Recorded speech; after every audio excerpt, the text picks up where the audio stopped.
We're exploring Taliesin, home and studio of Frank Lloyd Wright, touring the estate and learning about their extensive restoration work. My first stop was to the Hillside Theater to meet up with Executive Director Carrie Rodemaker and to learn more about the history and preservation of this 800-acre estate.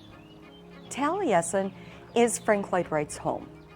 This is a place where his ancestors immigrated from Wales. He grew to love this area and eventually built his own home in 1911. One of the things that Wright was doing was playing with the surrounding beauty of the land and incorporating his buildings into it. Beautiful. And so what does that look like in terms of how they're constructed? So part of it is organic architecture. So using natural material, a lot of the limestone was harvested from here. You'll see a lot of oak, but you'll also see a lot of new materials like plywood. Because of all of those kind of natural materials, and this being that laboratory, that experimental place for Wright, it poses huge challenges.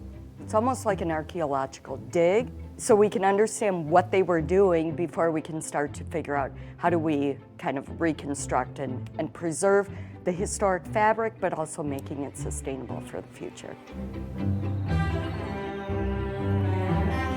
An example of that historic fabric is this curtain Wright designed that hangs in Taliesin's theater, where we chatted with Carolina Hamblin, Director of Programs.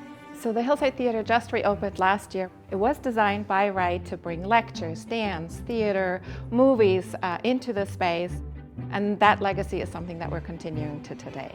Are there other types of programs or other opportunities that are available here? Absolutely. So we have our regular tour program. There's 4 different variety of tours that you can come and engage with us May through October. We work a lot with schools. We love working with educators from the region, bringing their students here. Then there is workshop opportunities. And then we have the programming of the Hillside Theater available as well. So lots of opportunities throughout the estate for all ages throughout the year. Yes, absolutely. And that is really the goal. That is what Taliesin always has been, and that's what we want to continue into the future.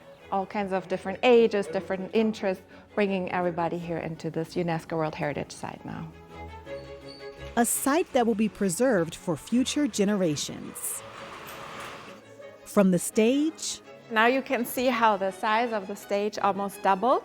You notice that part of the stage is built into the ground, and that caused a lot of water infiltration issues. To the green rooms. So this is part of the new space. We never had green rooms for the artists. The room behind the stage used to be dirt floor. All to honor the world-famous architect who Carrie Rodemaker says loved Wisconsin and called it home. I think we just want to celebrate Wisconsin. We want to celebrate this place, celebrate Wright for growing up as a Wisconsin farm kid. This is where he was really creating an architecture for America, and we encourage people to come and see it.